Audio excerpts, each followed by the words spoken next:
Hey, what's up? It's Dave here from the Matt and Dave Show, thanking you for listening and reminding you to like, share, and subscribe if you like what you hear. I think you will, but you know, I'm biased.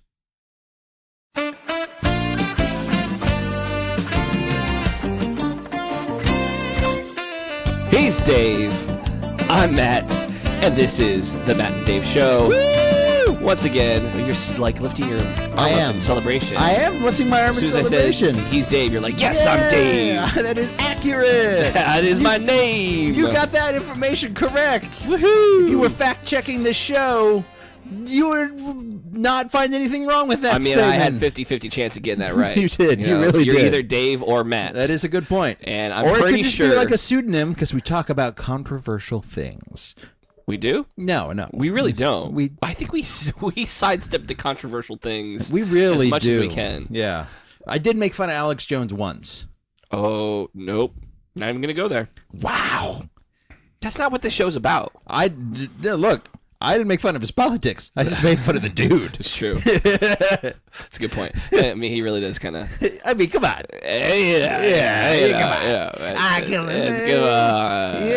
Come on. Come on. I like how we got like all immediately album Adam Sandler on that. Come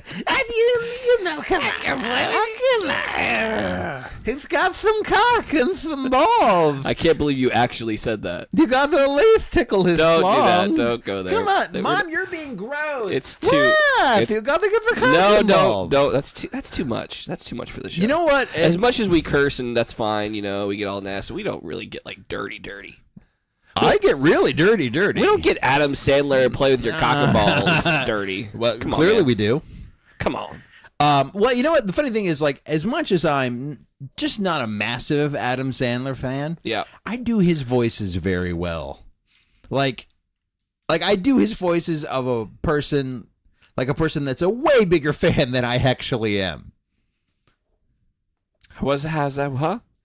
You weren't paying attention. I right? was, yes. You were not. I was. You were like on your phone, like, I'm gonna mark time with this phone while this motherfucker just splits away. Blah blah blah. No, I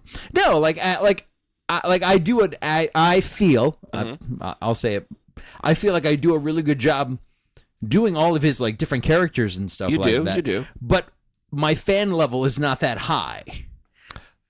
Okay, well, you know what I mean. Like, well, you like those albums. I do. Though. I do like them. Bits. But it's just weird that I have like all of that in the catalog, not loving him the way the rest of the world loves him, or loved him. Loved him. Now they love to hate his movies. Well, I still don't think people hate Adam Sandler.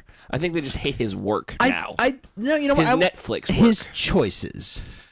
Elaborate on that. That's interesting. Yes. Like he's making the decision to do these movies, and they're clearly not going to be winners. And he's just like, you know, it's like the Rat Pack, but not good. Mm-hmm. You know what I mean? Like, oh, I'm just going to hang out with some of my friends, and like those Rat Pack movies aren't particularly good. Yeah, it's just an excuse for Frankie, Dean, and Sammy to all hang out and drink on set. That's true. You know what I mean? Like the original Ocean's 11 isn't exactly what I call a victory lap of cinema. Yeah, but did they back in the day? No. You don't think so? I mean, I think you saw it because you like those people. Really, honestly, there's a lot more correlation than I had think. Like, I mean, they're popular people. You got your you got your Adam Sammys. You got your who's the Paul Blarts? Kevin James. Yeah. Chris Rock. David Spade. You know what? Schneider. It's like the Rat Pack. They get together. They only do these movies. I cannot believe that you just compared Adam Sandler and his gang of chuckleheads, with the Rat Pack. And I say like the Rat Pack in the sense that the only reason they do these movies is just to hang out together. And not because they're going to make good movies. I thought... Like Robin and his Hoods. Again, not a great movie. There's a reason you don't talk about Rat Pack movies as like cinema. You talk about them singing and drinking and the fun women. Cinema back in the day. We were just talking about fun cinema last week. Right. But they don't hold up. Wow. And I thought the fact that I woke up in a different state today would be the weirdest thing that happened to me. But you have to admit there is some correlation to it. I don't think it's a 1-to-1, but I think to deny the correlation is just sheer ignorance on your part. It's more like 100-to-1. It doesn't matter, but there is some correlation. I guess. But you would have to, again, removing all the singing and dancing and really just general talent from it. Outside of Chris Rock, who I think is a very funny writer. But see, I think comedian. I think Adam Sandler has talent. I meant more the musical talent. But okay. Yeah. Well, Chris Rock doesn't have musical talent. No. But I mean, you know what I mean? But I think like Adam Sandler had a talent for the type of movies he did back in the mid 90s. Yeah. The Billy Madisons, the Happy Gilmores, that type of thing, right? He went dramatic and he did some stuff. Some really good stuff. Punch Drunk Love. Spanglish. Rain on Me or Rain Over Me. Yeah, Rain Over Me, yep. Rain Over Me. Yep. Fantastic work. Yes, and he's good in these movies. He's great in those movies. Agreed. I just don't think he took the next step. He didn't go, like going back to comedy, there's nothing new. It's like if Jim Carrey he tried to do all those immediately went back to comedy, right. But his like original rubber face comedy. And he tried to do like all those like romantic comedies with Jennifer Aniston and like the Drew Barrymore ones were Wedding Singer was fantastic. Yep. Right. 51st Dates. 51st, and I thought that Wedding Singer worked because of they were younger and it was just there's some worked. chemistry. It worked in the chemistry between them. Yeah, they 51st Dates was not bad. Not bad. Agreed. The last one they did together, I can't even tell you what the name of it was. I couldn't tell you either. And it was awful. He's done 2 with Jennifer Aniston. Yeah. He tries to do these things where I did not buy him as a romantic quarterback. lead. Well, I did not buy him as a quarterback from The Longest Yard. Burt Reynolds, Adam Sandler is not.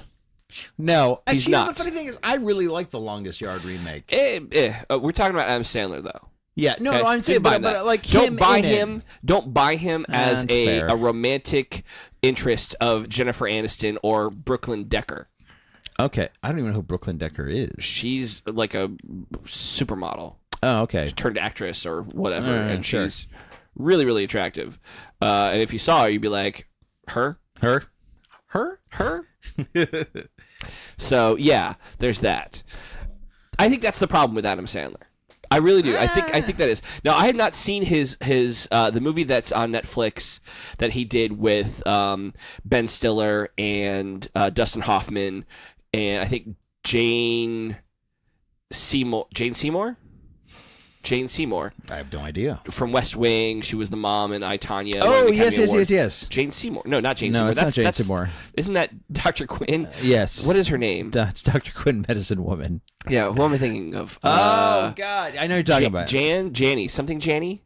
Allison Janney. Allison Janney. There we go. Allison Janney. So, boom. That's a great cast. Right. And it's a dramatic kind of comedic dramedy thing. Type of thing. All and that's something he's good at. So I'm interested to see. I haven't watched that yet. I'm interested to see it. Right. Maybe I'll watch it this week and we can talk about it next week. Okay, I'm down for that. I mean, but he's kind of an enigmatic guy when it comes to like the movies that he's made and stuff like that. I think he's too old to get away with the shit that he did in the what's 90s. going on? I'm crazy. Yeah, that doesn't work anymore. Like, stop looking at me, Gushwan, whatever. Yeah, he needs a new shtick. He needs a new I shtick agree. if he's going to do a comedy. The shtick did not age well with him. Yeah, and I don't know. I just didn't care for grown-ups. That was too ridiculous. I don't know. He did not evolve. I don't think he evolved well. No, he did not evolve. He did not evolve well. His comedy didn't evolve well. Mm-mm.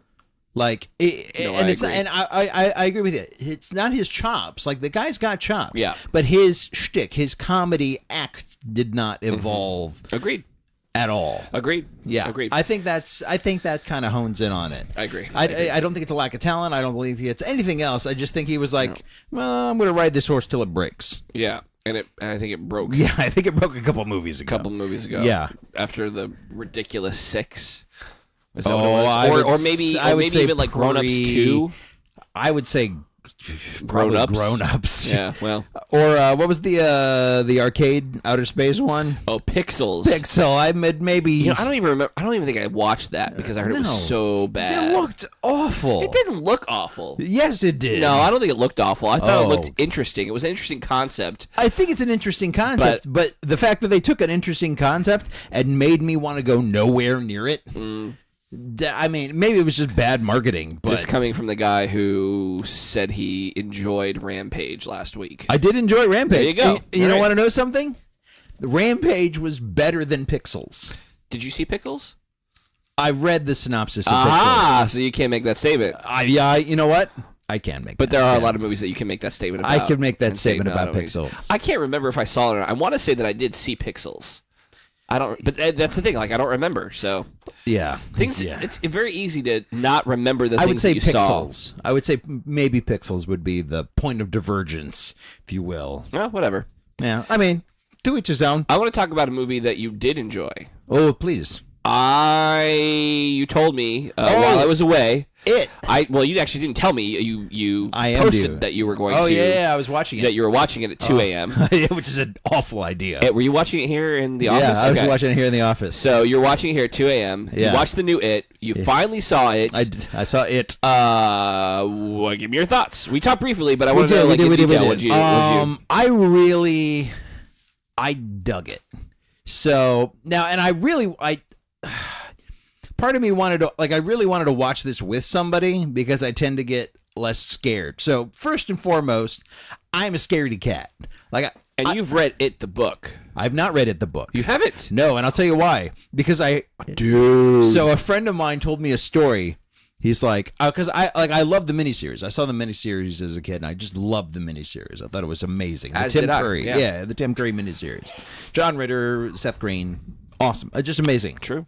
And I was talking about my love for the miniseries and Tim Curry in general, and the friend of mine was like, "Oh my god, I read the book," and he was like, "I got halfway through the book, and I got to the scene where they're going through the slideshow, and then I screamed and I threw the book across the room, and I never picked it up again." Yeah, and that was all I ever needed to know about me reading that book. Yeah. That was all I ever needed to know. I was done. I was checked out of ever reading that book right then and there. Wow. Yeah. I can't believe I've read something that you haven't. Yeah. But it was one of those things, like, I know myself well enough to know that book is probably going to fuck with me more than anything else will. Yeah, and there are some things that happen in the book. This movie was much more faithful to the book. Yes. To a certain extent. Well, half of the book. Half of the book, yes. To a certain extent, because people don't seem to know that. Like, it's half of the book. Yes. This movie, do not compare it to the original, because first, the original was a miniseries, and second, it's not the complete story. Yep, it's only half. It's still only half of the story. Yep. Which I thought they managed the arc well. Right, yeah. Putting it into a full movie, getting the full... Oh, absolutely. Yeah, absolutely. that was really well and done. Giving them all their interactions with it. Yep, yeah. And putting a nice button on the end of it, like being able to tell a complete story cinematically. Exactly. Even though there's another complete story to tell, Mm-hmm. I thought they did a very good job with that. Like, I felt fulfilled with the ending. They completed the story. Yeah, They completed that part of the story, which was great. Because they weren't even sure that they were going to make the second one. Right. Until this one made $1 billion. Yeah, it did gangbusters. No, I agree. But there are some things that happen in the book. Is as faithful as the movie was to half of the book. Yeah. There's things that happen in the book that are really, really messed up. Really messed up. Like, I've read Stephen King before. Yeah. And, like, even his tame stuff can get real fucked up. Yeah, there's some really, like, they don't seal their bond with blood in a hand holding circle. There's something else that they do. Yeah. It's really disturbing. Yeah. Yeah. But they do it. Yeah. And I'm glad that they didn't put that in the movie, because that kind of would have taken away from there's certain things that work in a book but that don't work in a movie. Exactly. But, so I would like to say that just as a general, like, right out of the gate, this movie had me. And they, right out of the gate, they tell you, this is not the miniseries. Yes. This is going to be an R-rated movie. Yeah. They kick in the door, and they're like, dude, we're doing this. And you're like, holy shit. Like, the Georgie scene is them just whipping it out and throwing it on the table and going, yeah, that's going to be your night. That was my immediate reaction when I saw that. Yeah. Scene. I was like, oh, so we're doing this. So it's that. Oh, so we're doing this to business. Then. All right, like you're rolling up your sleeves. Okay. You're like, and I appreciate that. Oh, I did too. Yeah, absolutely. Like, because that, like, if you're not in for that, you don't want to watch the rest of the movie. So they're gonna clear out the suckers real fucking quick. Mm-hmm. They're gonna be like, "Whoa, did you clutch your pearls at this scene? Well, get out. Just go now, because it's all downhill from here. We're not pulling any punches. We're not alluding to things. We're not going to spray blood on a sheet, which is still terrifying. Right. We're not going to slow-mo mouth opening into the camera. We're going to show you shit. Yeah. And, dude, I was a little taken aback by it, because you don't see that level of violence towards a child. Right. Yeah. You don't. Yeah. You don't see it. But that's the setup for the story. Yeah. That is. shows you like how real this threat is. Yeah. I think it pulls the audience in and tells you like this is some serious shit that's going to go down. Well, and the funny thing is, so I was talking to some people about this movie, and they hadn't read the book. Mm-hmm. And I was telling them about the first scene. And I'm going to get a little spoilery here, but you're just going to have to deal with it. All right then. I'm giving people a heads up. If you don't, tune the F out right now. But okay, come back in about 5 minutes. Yeah, 5-10 minutes. Go get yourself a drink. Yeah. Keep playing. Go get yourself a drink. Like a nice drink. Pull like a an old fashioned. You know what you need to do? Get yourself an old fashioned, and then put like a microwavable bag of popcorn. Yeah, come on back. Like 3-ish minutes, you'll be fine. All right, and then come back with your old fashioned and your popcorn. Okay. So go. They were talking about, I was talking about how Georgie dies in the very beginning of this, and how violent it was. Yeah. And just how, they chomps his arm right the fuck off like it's a shark movie. Yeah. And I was like, oh my God. But there was some ambiguity because they weren't sure that Georgie had died when they watched the miniseries.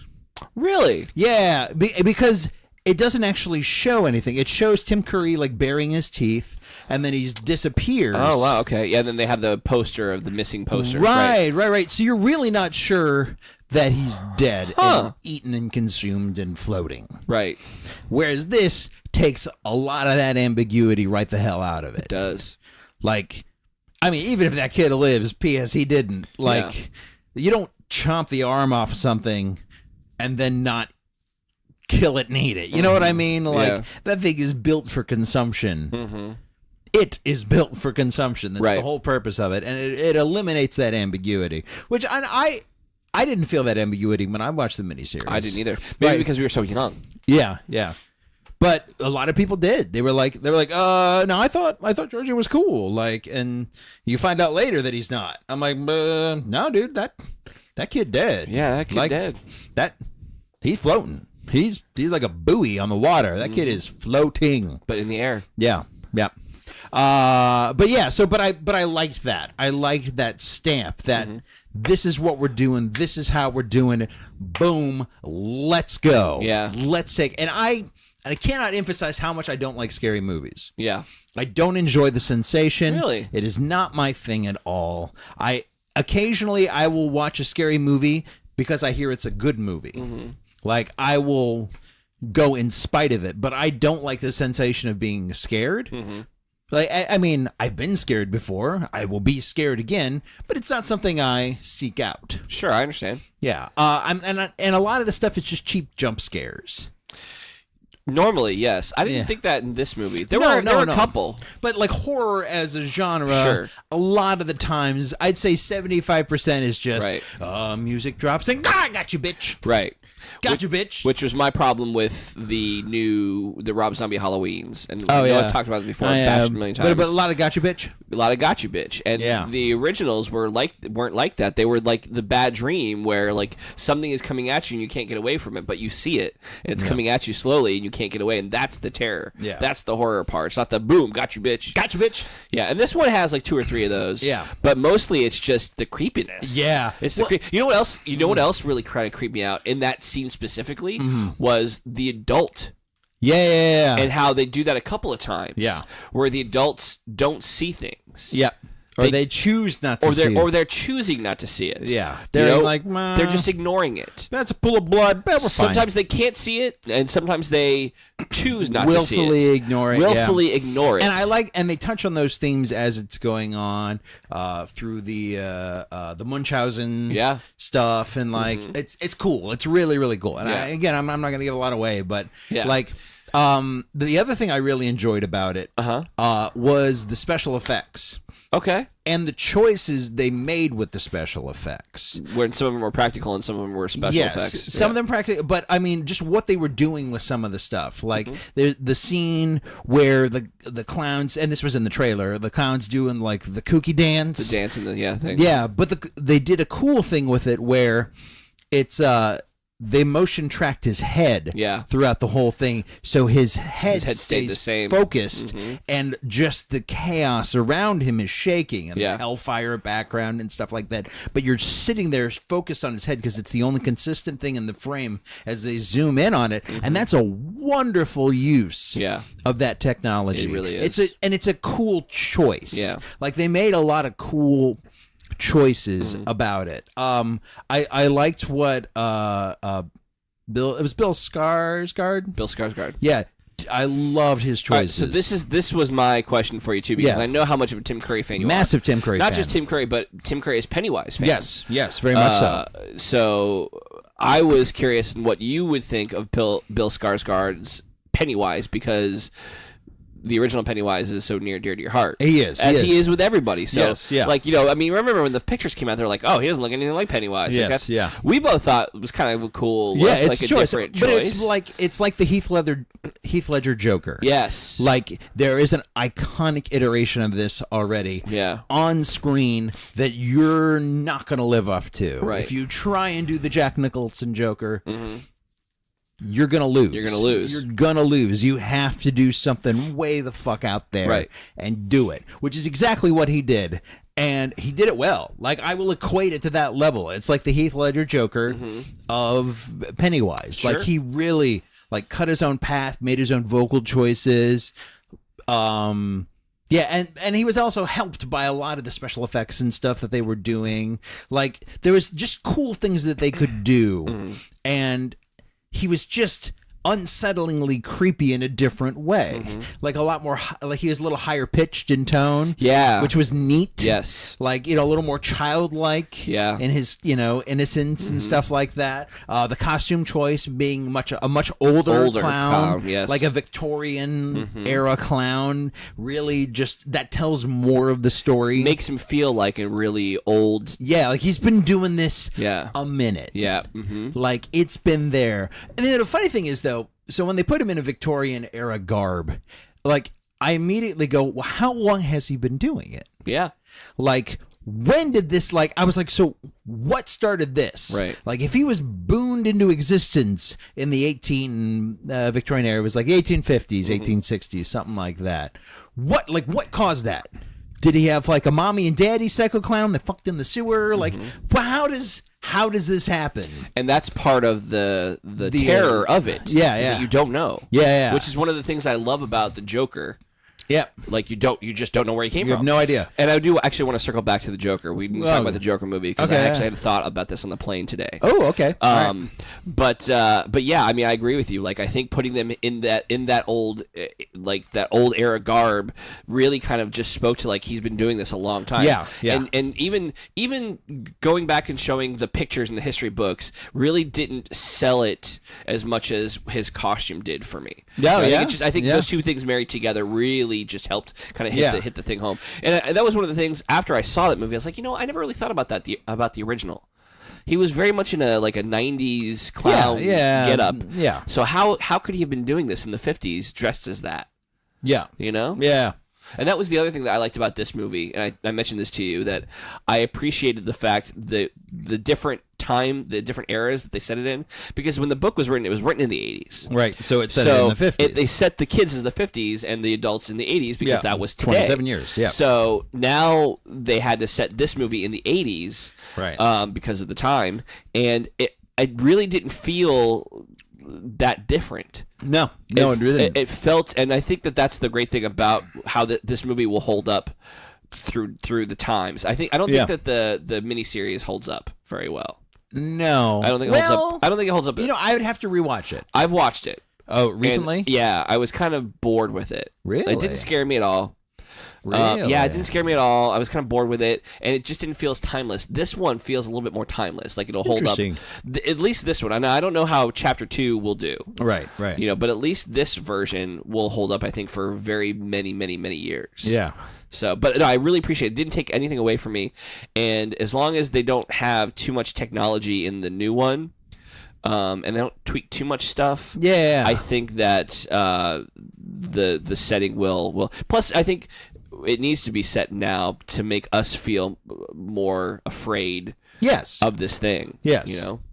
No, I agree, and I think I don't know if you could keep redoing this story like that, like every 30 years. I don't know how. Maybe you could do it every 27 years. I don't know. Yeah, you know what I mean? Like, I don't know if you did the 2018 version and then the 2040 version. Like, I don't know if that's going to work as well. Message to Warner Brothers right now. If It Chapter 2 comes out and hits out at the box office, which we anticipate it will, do not try to create more. Yeah, do not give us the history of Pennywise. Oh, God. Do not give us a prequel. We do not need a prequel. We do not need Derry set in the 50s. We've seen that. We've done it. We don't want to know where he came from. You could do a Derry in the 20s and then the adults in the 50s. We don't need a Martin Scorsese Pennywise film. Please do not do it. Oh. Okay. I'm unprofessional. Oh, hey, very good. I am unprofessional. Look at that. Hey, why don't you take bloop, bloop. Take time. Take your time. Take your time. We'll just sit here in dead silence while you check your phone. No, this is not. It's not dead silence. We're bantering. We're bantering about my phone. It's true. You're welcome. No, but like, I mean, you shouldn't, but you could do like a 20s and a 50s. Right. I think, that'd be weird and interesting. You could do a period piece with it, but But what more do we need to say after Chapter 2? You don't need to say anything else. The clown pops up every 27 years and go. Yeah. No, I agree. We've done it twice. We don't need to do it again, and I don't want to know where he came from. I don't. So now you're looking forward to Chapter 2. I am. I will watch it. Will you see it in the theaters? Possibly. Will you come with me to see it in the theater? Yeah, I'll go with you to see it. All right, we need to see it in the theater. That way we can come back and talk about it on the show. Otherwise, it's just me going, I don't want to spoil it, but it was really good, and I like this, and I like that, and just kind of dancing around the issues. I'd rather just talk about it. Yeah. Plus, there'll be a lot of people there, so it won't be as scary for you. Right. So I heard that they originally offered it to Tim Curry. What? The Pennywise. Really? Yeah, they had offered it to him, and he turned it down. I didn't hear that at all. Yeah, I read through the trivia. Really? Yeah. And there was another cool thing. So I saw an interview with Tim Curry about shooting the sewer scene with his Georgie. Yeah.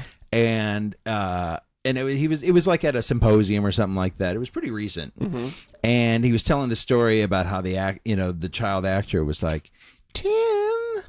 Yes. What is it? Herbert or whatever the fuck the kid's name was. You're scaring me. Well, that's what they're paying me to do. So I think I've heard that. Yeah. It was like on stage, right? Yeah. So I tell you that story. Okay. So I was reading again, like some anecdotes about the movie, as I do after I watch any movie. Yeah, me too, I immediately go right to IMDb and look at all the trivia and shit about the movie. Right. So, due to the mouthpiece that Bill Skarsgård had to wear, it was very drooly, like, for all the teeth and stuff like that. And he's got the scene with one of the kids. I think might have been Finn. I'm not 100% sure. And he's like, he's like just slathering on this kid. And he was really worried about. It was the very first scene that he shot with the kids. Oh, yeah. I know what you're talking about because he stayed away from the kids. Yeah, and they did the reveal to all the kids at the same time. On film. Yeah. So he's slathering and he's in this kid's face and he's like, oh, I'm really sorry. He's like, no, I love all the choices that you're making. This is really great. Oh, young Hollywood. Like all actory and shit. Boy. No, Bill, these are great choices. I think it's going to look really good on film. Oh, jeez. All right, so you had mentioned the Joker.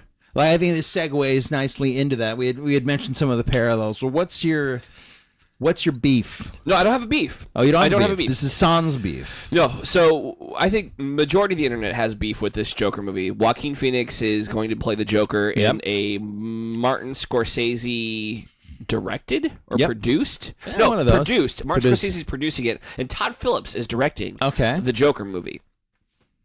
And it's an origin movie. Yep. And, you know, I got to tell you, like, I stand by one of the things that is why the Joker is my favorite villain is not only is he, like, the yin to Batman's yang, or vice versa, however you want to say it. Yeah. But you don't know where he comes from. He doesn't do anything. He doesn't have an origin story. You don't know why he does it. Right. That's one of the great things that was about Heath Ledger's Joker is that he keeps telling these stories about how he got these scars. Right, and they which was change. true. Yeah. Right? I'm reading The Killing Joke today on the plane. Yep. I read The Killing Joke again because I own it and I wanted to read it. It's been a while since I read it. Sure. I just recently saw the movie. Yep. Which was awful. Yep. The animated one. The animated Killing Joke movie, which was awful. The whole, like, half of the movie was just totally... anyway. It's awful. We've talked about it. Yes. Yeah. And I'm going back and I'm reading the origin that he talks about in The Killing Joke. Yep. And I'm reading the afterword, and I forget who wrote it, but they're talking about how, like, it was difficult to write this because he felt that the Joker didn't need an origin. Yes. But... you know, is it the true origin? Because he liked to think that the Joker, and Joker even says it in this graphic novel that he can't remember what it was like before the Joker. It was something sad. It was something sad, but he can't remember exactly what it was. And that was an interesting idea to me. And I wonder if you don't make a bunch of Joker movies, and every single one that you make is a different origin. All right. How cool would that be? Like, I could buy. That seems like a waste of film, honestly. But not if you're trying to make money. I mean, but how many of those are you going to really sit through? Like, I like that idea. Is like maybe like in a series, do like 3 episodes dedicated to each origin story. I think. I think it would be great as like a Netflix series or a streaming service series where you do like one of these every year. Okay, here's the Joker. This kind of like how they do. Is it Fargo?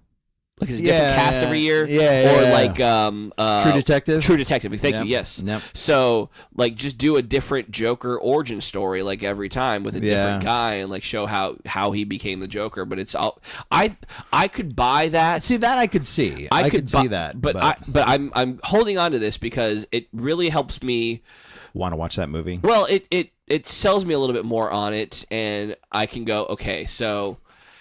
This isn't. They're not telling me that this is the exact origin. Nobody's trying to force an origin story down my throat when I don't need one for the Joker. But if you're gonna make a cash grab, you're gonna make this movie anyway. You want to get the serious talent behind it.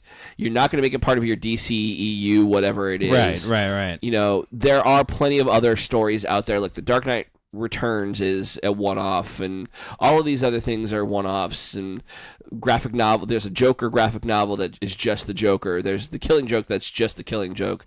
So, you know, it's variations of this thing. If you're gonna do it like that, and I think it would be much more palatable for the fan base. I think that's fair. I mean, and there's some like universal like, you know, he was the Red Hood at some point. Is that like universally canonized for you? That's part of the like, would you accept a Red Hood aspect to this movie? To the Joaquin Phoenix Joker movie? And any of them.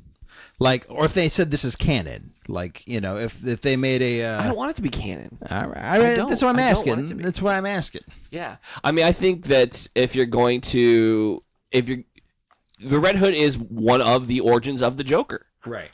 You know? All right. I think that's fine. All right. I'm just curious about these I'm just things. trying to save them from botching it the way that apparently they've botched the Joker on Gotham. Really? Yeah. See, I've watched some of that stuff, YouTube clips and such. Right. But it ended up not being... Spoiler alert. If you watch Gotham or haven't seen the season, please turn this off because I'm going to spoil it for you. They built this guy up for 4 seasons, and then they killed him off, and then it's his twin brother.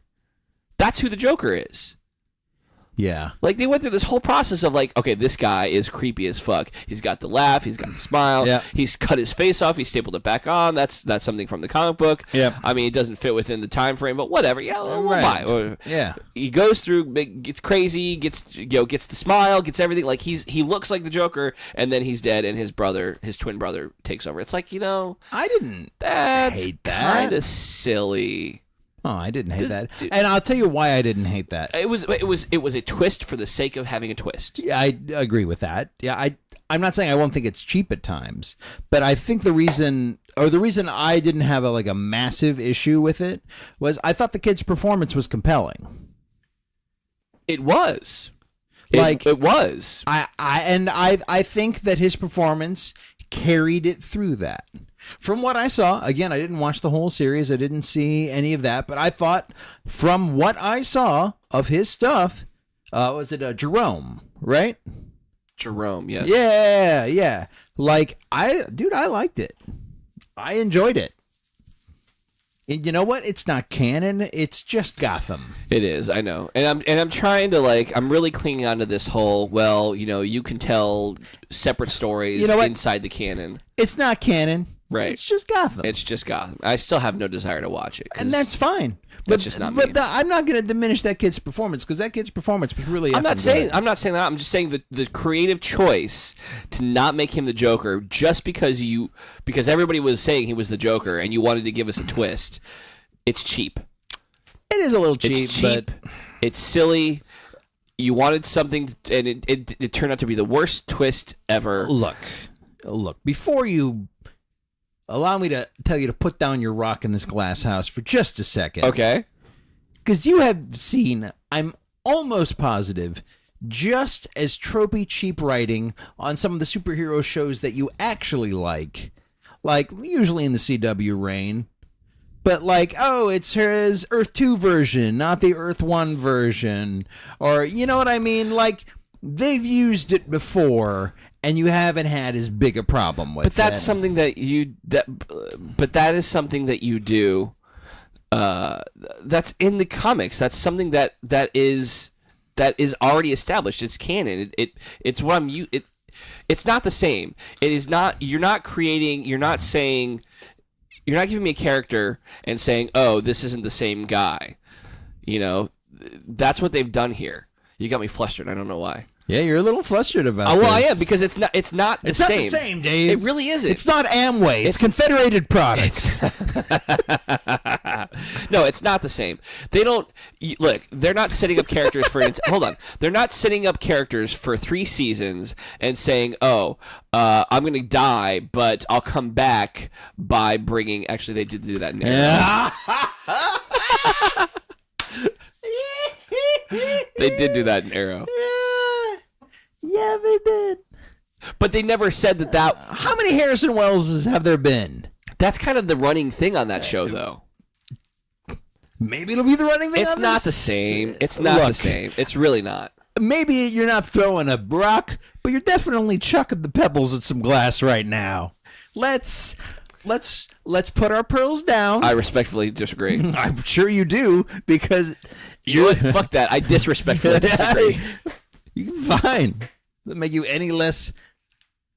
Plink, plink. Hello, I'm trapped in this glass house. Help, help. I wish there was a deceased twin of a superhero that would bust me out of this glass house. No. Lest I throw a bigger rock. No. Oh, no. Help me, Bizarro Superman. No. You're my only hope. Look, they took... I'm sorry. Don't help me, Bizarro Superman. There you go, yeah. You're not my only hope. Yeah, you're not my only hope. I still disagree. I still think there's a big difference between what Gotham did with the Joker. I will say, I think there's a big difference in how you feel about it. I don't think there is as big a difference on paper as you make it out. I think you really feel strongly about this, and that is what's causing the chasm. Like, you're not willing to see how kind of close they really are. That would be like if they took Flash, if they took Barry on the Flash, right? Uh-huh. And then they killed him off, and Barry had, like, then Earth... Well, it wouldn't be Barry. It's not the same thing. It would be, if you were going apples to apples, it would be Bruce Wayne. But they didn't do that with Bruce Wayne. Okay, but no, this is... It,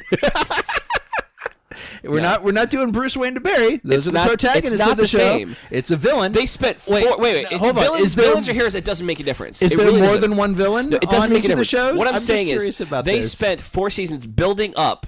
Right, building this character up, kind of alluding to the fact that he might be the Joker, so much as giving him iconic Joker moments, giving him Joker looks, and then killing him off, and bringing in somebody completely different, a twin brother. If anything isn't more Young and the Restless in General Hospital, is that?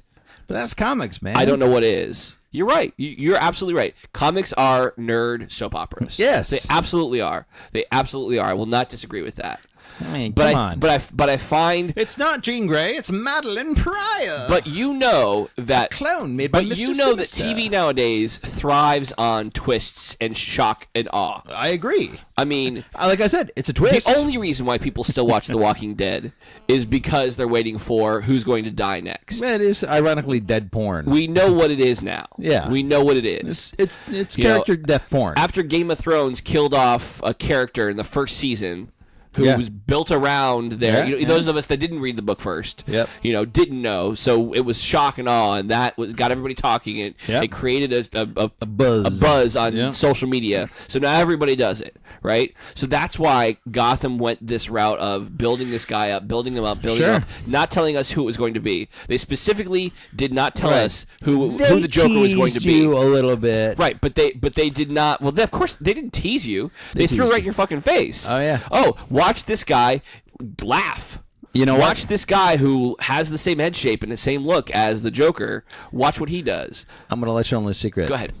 I think this is you've got a strip club mentality about this show. Strip club mentality. Yeah. This girl, she's dancing in front of you. You know, you like it. She's laughing at your things. She's grinding on your things. Laughing at my things. She's laughing at you. You're right. That does sound like a strip club to me. No.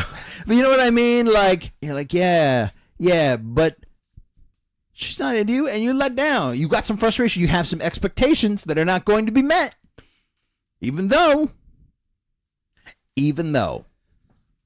I don't really care either way because I don't watch the damn show. Ooh, you seem to care quite a bit. I care We because have you're dedicated. I a chunk care. enough of this. I care because you're calling me out on it. I am going to call you All out I'm on saying that. is, all that I'm saying all that you're saying is that you don't care, is that I think that and it we've was a dedicated cheap, to 20 minutes to it. I think that it was a cheap creative tactic to I won't- create I will- buzz. I will not deny the cheapness. Thank you. I will not deny the cheapness. Yes. Right. Yeah, it's an overused trope. I get It that. is. But I'm not going to fault that show for it when I've seen literally every other comic book show use it. I disagree.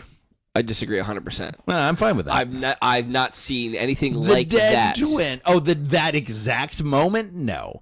But that trope has been used. The trope has been used.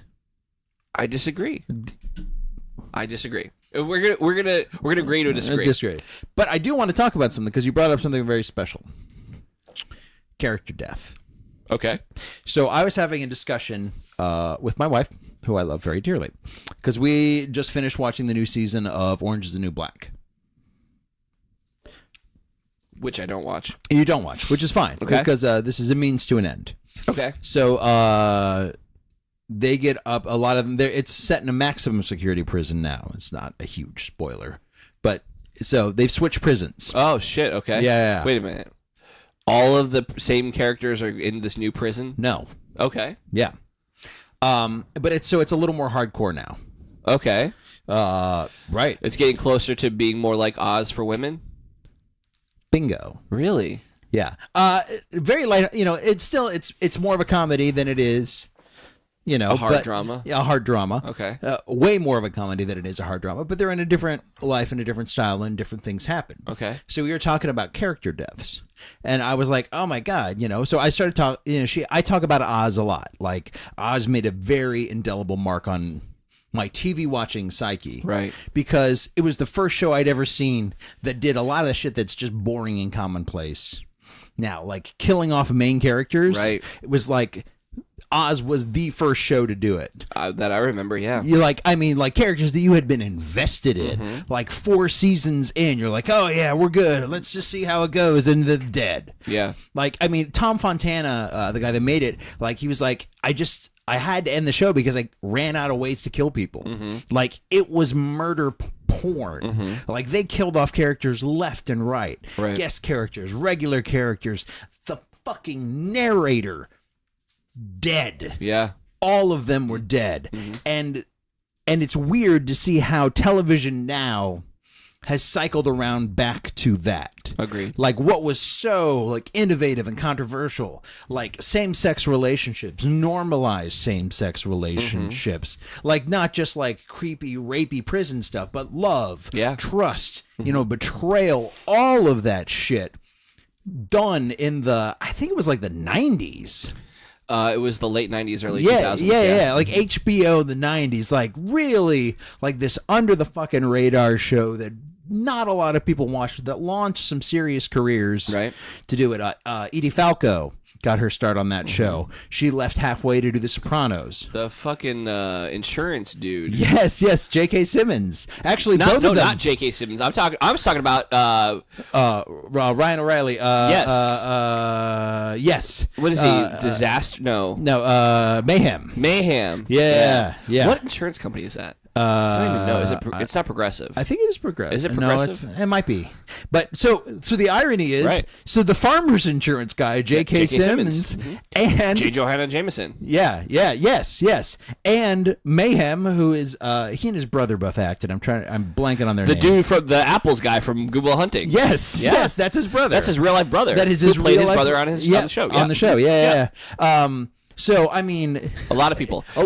Christopher Maloney. Yeah, Christopher Maloney. I mean, God, and all the guest stars and shit like that. Yeah, we could go on. Yeah, we could honestly do an entire podcast about Oz if we really wanted. Sure, to. Yeah, like absolutely. It's that a whole episode. Yeah, you could do an entire show. Oh, absolutely. Oh, I think so. Like an episode by episode review, like getting people to watch. Yeah, That's actually not a terrible idea. That's not a bad idea at all. Yeah, it's not a bad idea. Great excuse to rewatch the show. Anyways, but like I was telling her about this, I'm like, oh yeah, like because I've seen a lot of this shit before, like a lot of the shit that they're doing on Orange Is the New Black. I'm like, oh yeah, I saw that, Or there's that one time where they crushed glass and fed it to this. You're like, she's like, what? I'm like, oh yeah, they powdered glass and put it in his food, and then he starts coughing up blood and dies. Like, this show was so fucked up, and it was just interesting because like I'm regaling her with all these Oz stories about just how awesome and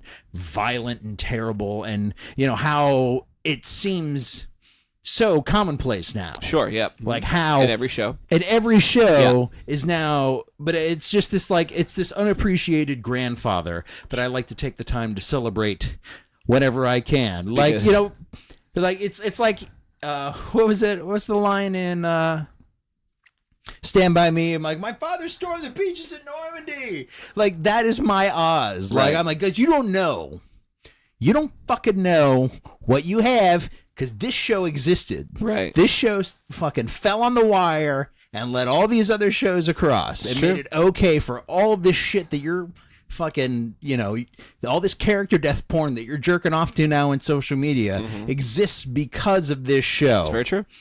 I just wanted to go on a soapbox for a second. I see that, yeah. Yeah. You feel better now? I do. Yeah. You did get kind of preachy there for a minute. I have a bully pulpit. Fuck it. I'm going to get preachy. You don't get preachy often. I don't. Only on this show. I think that's why you like doing the show so much. The funny thing is, I have very few strong opinions about a lot of things. Very true, yeah. I'm a gray area guy. I respect that. But there's some things that I'm like passionate about, or some things that have made an impact for me, and if I can celebrate that, or if I have a microphone to celebrate that and allow somebody else to see that, I will do that. I think it was awesome, and plus it was a good segue into it. Yeah, and it's interesting too. I think more people should check out Oz if you like the TV shows of today, because I think Oz holds up well. It fucking really holds up well. You can watch it today and still you could be invested, and it's the kind of television you love right now. It is that aired in the late 90s, early 2000s. Yeah, that aired 20 years ago. Exactly. So before we wrap it up, I do want to talk about just one brief thing. Oh, please.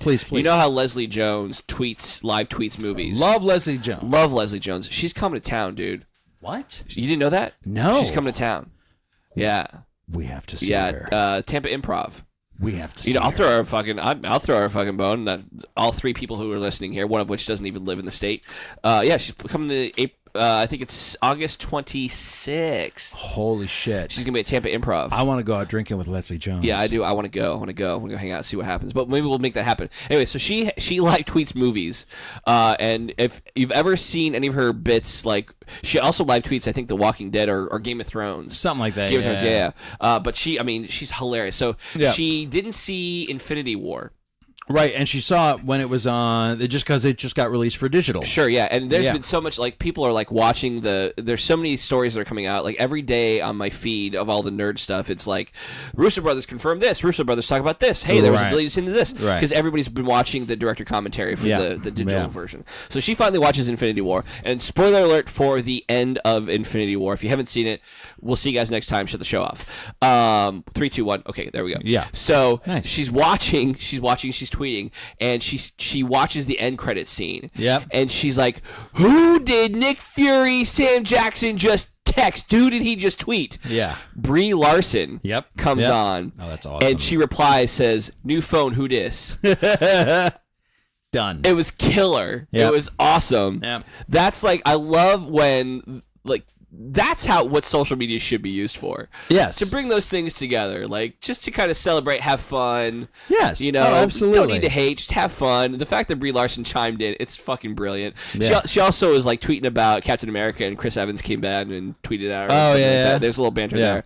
But I love that, like seeing that later action, brilliant on her part. I can already tell that she's like invested in this character. Oh, yeah. From what I've heard, she's all in. I think it's going to be a great movie. I can't wait to see Captain Marvel. Yep. So on that note, right before we close, and this is a little older, but it's hilarious. Yeah. So somebody tweeted, I think it was at Billy Eichner. So there's a scene in American Civil War where you see Captain America running with all his team behind him through the airport. Yeah. Like actually just booking it. Yeah. And so she took some of the audio from Billy Eichner's Man on the Street going, lesbians, let's go. I hadn't seen that. Oh god, it's absolutely hilarious. That's nice. So and mashed it together, and then like Billy Eichner saw it and was like, "Oh my god, this is hilarious." That's hilarious. And then Chris, which Chris is it? Evans. Thank you. Jesus, sorry, I was like Pratt. Pratt. I don't know which one. Shit, Hemsworth. Evans. Yeah. The fourth Evans. one. It's always the fourth Yeah. one. It's never the first Chris. It's always the fourth Chris. That's hilarious. That is hilarious. So he's like, "Oh my god, that was my internal monologue I was thinking while I was shooting that scene. That's so wonderful." I love when celebrities play I along love on it. Twitter. It's I great. absolutely more love of that. We need more of that. We need less of other stuff. More Winnie the Pooh. Didn't see it, but I'm gonna go see it. Hopefully it'll be good. I hear wonderful things about it. I have not, so I'm gonna check Oh, out really? myself. Yeah, it's one of those I gotta check out myself. All right. So I'll go see it. We'll talk about it next week. Yeah, we'll talk about it. We'll be back. Hopefully you will be too. We'll see you next time. Later.